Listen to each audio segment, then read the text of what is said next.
ಹಬ್ಬಲಿಸಿದನು ಶಿವ ಶಿವ ಶಿವ ಶಿವ ನಂಬಿ ಗುಣಿಸಿರು ಮುದಲಿ ನಮ್ಮಯ ಶುಭ ಕೆಟ್ಟನು ತಿಳಿದು ನೋಡಲಿಕ್ಕೆ ಮಾಲಿನಿಯೇ ಈಗ ಮಾನಿನಿಯೇ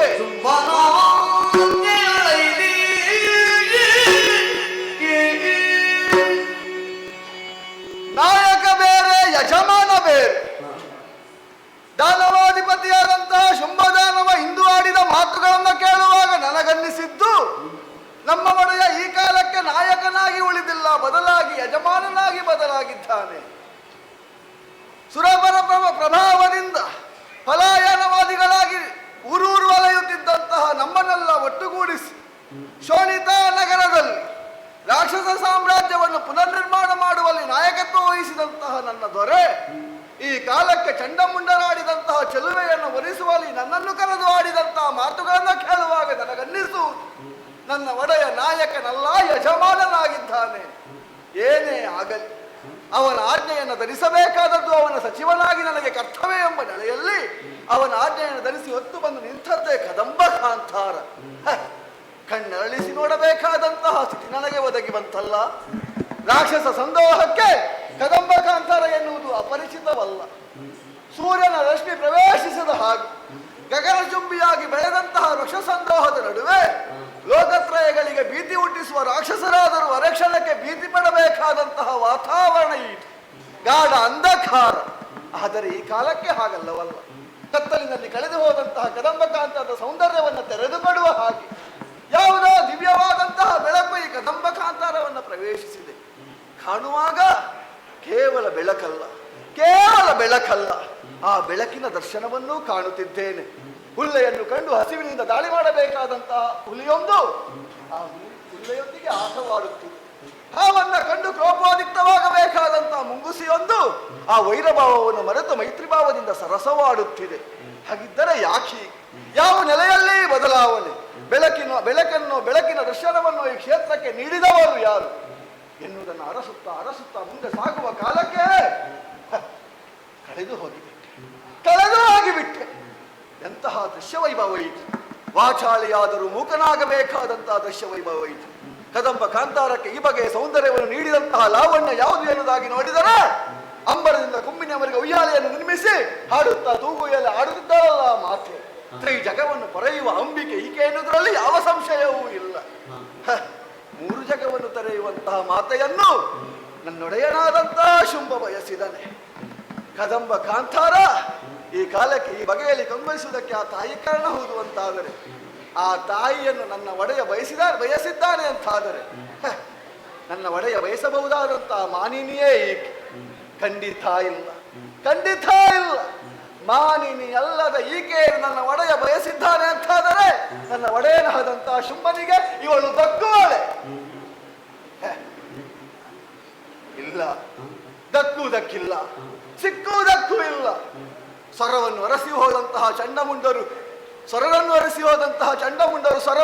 ಹೋದರು ಅಂತಾದರೆ ಸಾವಿರ ಸುರಕನ್ನಿಕೆಯರು ವಶವಾದ ಕಾಲಕ್ಕೆ ಸ್ತ್ರೀಲೋಲಪತೆಯನ್ನು ತೋರದೆ ಬ್ರಹ್ಮಚರ್ಯ ವ್ರತವನ್ನು ಮುಂದುವರಿಸಿದಂತಹ ಶುಂಭನ ಅಂತರಂಗವು ಸ್ಮರಣಾಂಬಿಗೆ ತುತ್ತಾಗುತ್ತದೆ ಅಂತಾದರೆ ಅಖಂಡ ಬ್ರಹ್ಮಚಾರಿಗಳಾದಂತಹ ಚಂಡಮುಂಡರಿಗೂ ಹೆಣ್ಣು ಮಗಳೊಬ್ಬಳನ್ನು ಕಂಡು ಅವರ ಸೌಂದರ್ಯದತ್ತ ಆಕರ್ಷಿತರಾಗುತ್ತಾರೆ ಅಂತಾದರೆ ವಿನಾಶ ಕಾಲೇ ವಿಪರೀತ ಬುದ್ಧಿ.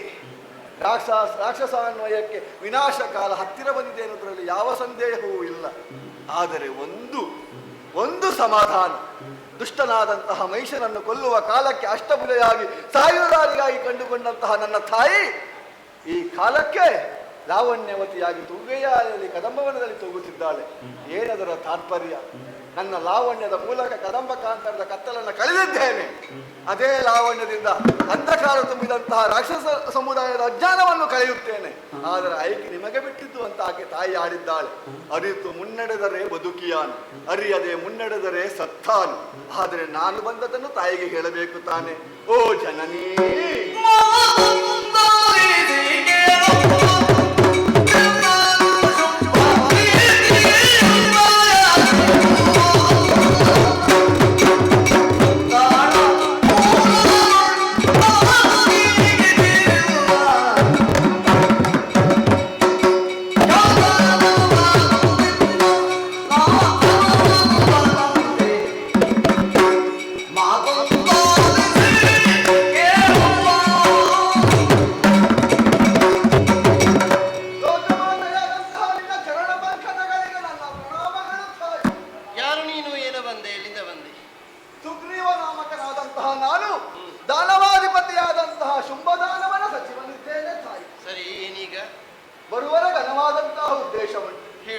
ಕದಂಬ ಕಾಂತಾರದಲ್ಲಿ ಅರಿಯಾಲೆ ಆಡುತ್ತಿರುವಂತಹ ನಿನ್ನನ್ನು ಕಂಡು ನಮ್ಮವರಾದಂತಹ ಚಂಡಮುಂಡರ ಒಡೆಯನಾದಂತಹ ಶುಂಭನಿಗೆ ತಿಳಿಸಿದರು. ಸರಿ. ನಿನ್ನ ಸೌಂದರ್ಯದ ಕುರಿತಾಗಿ ಅವರಾಡಿದಂತಹ ವೈಭವೋಪೇತವಾದ ಮಾತುಗಳನ್ನು ಕೇಳಿ ನನ್ನ ಒಡೆಯನ ಅಂತರಂಗದಲ್ಲಿ ಅನುರಾಗ ಮೊಳೆಯಿತು. ನೀನೇ ಆಡಿದೆಯಲ್ಲ, ಮದುವೆ ಆಗಬೇಕು ಅಂತಾದರೆ ನನ್ನ ಕಲ್ಯಾಣ ಅಂಬಿನ ಮನೆಯಲ್ಲಿ ತೀರ್ಮಾನ ಆಗಬೇಕು ಎನ್ನುವ ಹಾಗೆ ಹೇಳಿದ್ರು ಅವರು.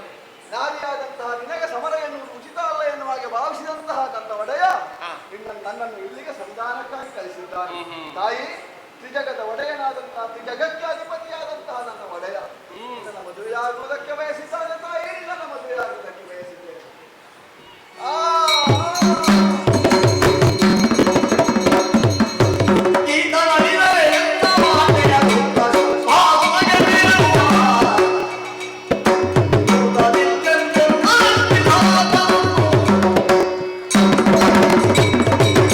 ಮೋಹದ ಬಲೆಯೊಳಗೆ ಸಿಲುಕಿದನೇ ಕಳ ಶುಂಭಾಕ್ಯ.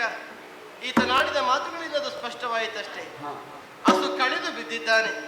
ನನ್ನ ನಗುವಿನ ಅಲೇ ಈತನಿಗೆ ದಗೆಯಾಗಿ ಪರಿಣಾಮವನ್ನು ಬೀರಿದೆ. ಸತ್ತು ಬೀಳ ಕೂಡದು. ಅನಿವಾರ್ಯತೆಯ ನೆಲದಲ್ಲಿ ಈತನನ್ನ ಮತ್ತೊಮ್ಮೆ ಎಚ್ಚರಿಸ್ತೇನೆ, ಬದುಕು ಕೊಡ್ತೇನಂತೆ.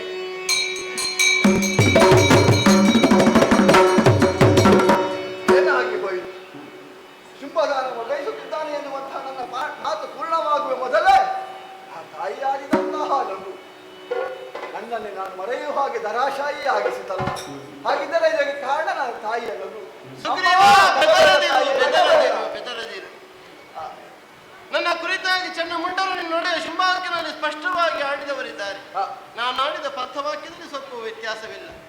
ಯೋಮ ಜಯತಿ ಸಂಗ್ರಾಮೆ, ಯೋಮೆ ದರ್ಪಂ ಯಪೋಹತಿ, ಯೋಮೆ ಪ್ರತಿಭಾಲೋಕೆ ಸಮಯ ಭರ್ತಾ ಭವಿಷ್ಯತಿ. ಯಾವಾತ ಸಂಗ್ರಾಮದಲ್ಲಿ ನನ್ನನ್ನು ಜಯಿಸ್ತಾನೆಯೋ, ಯಾವನು ನನ್ನ ದರ್ಪವನ್ನು ಅಪಹರಿಸುವುದಕ್ಕಾಗಿ ಮುಂದಾಗ್ತಾನೆಯೋ, ಯಾವನು ಲೋಕಮುಖದಲ್ಲಿ ನನಗೆ ಸರಿ ಸಮವಾಗಿ ಬದುಕಿ ಬರ್ತಾನೆ, ಅವನೇನು ನನ್ನ ಪತಿಯಾಗತಕ್ಕವನು.